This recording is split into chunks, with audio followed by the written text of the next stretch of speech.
আর এটাকে জুতার ভিতরে এত বড় হীরা, তাড়াতাড়ি করো, আমার আবার মিটিং এ যেতে হবে। আরে সাহেব এই যে দেখুন আপনার জুতার মধ্যে হীরা পাওয়া গেছে। আরে তোমাকে বলছে শুধু জুতা পালিশ করে দিতে, এটা কেন বের করলে? আরে সাহেব আপনার জুতাতে ময়লা একটু বেশি ছিল, এর জন্য ভাবছি একটু ভালো করে পরিষ্কার করে দেই। আচ্ছা তাড়াতাড়ি করো, আমার মিটিং এ যেতে হবে। আরে হীরা আমি নিজেই জুতার মধ্যে লুকিয়েছিলাম। ঠিক আছে সাহেব ঠিক আছে। তাছাড়া মুসি তোমার সততা দেখে আমি খুবই অবাক হলাম, লাখ টাকার হীরা পেয়েও তুমি সেটা না নিয়ে তুমি আমাকে দিয়ে দিলে।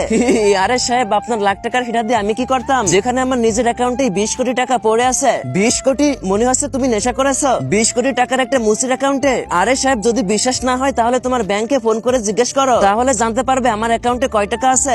ভালোই তো মজা করো। আচ্ছা কাজ করো পাগল।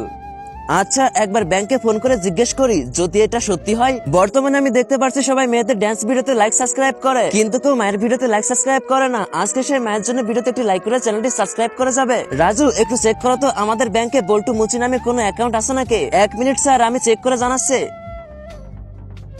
জি জি স্যার, বল্টু নামে একটি অ্যাকাউন্ট আছে। চেক করো তো ওই অ্যাকাউন্টে কত ব্যালেন্স আছে। ব্যালেন্স ওকে দেখতেছি।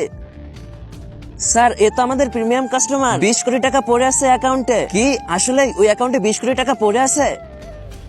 কি কথা শোনালি রে ভাই, এক মুসির অ্যাকাউন্টে 20 কোটি টাকা? এ মুসির কাছ থেকে সব তথ্য বের করতে হবে। আঙ্কেল আঙ্কেল আঙ্কেল একটা কথা আমাকে বলবেন, আপনি মুসি হয়ে এতগুলো টাকা ব্যাংকে কিভাবে সম্ভব একটু বলবেন? কিন্তু তুমি শুনে কি করবে? আর একবার বলুন না, শুধু শুনতে মন চাচ্ছে। ওকে ঠিক আছে শুনো। বন্ধুরা পার্ট 2 দেখার জন্য এই ভিডিওতে লাইক করে চ্যানেলটি সাবস্ক্রাইব করো এবং কমেন্টে বলো তুমি কোন ক্লাসে পড়ো।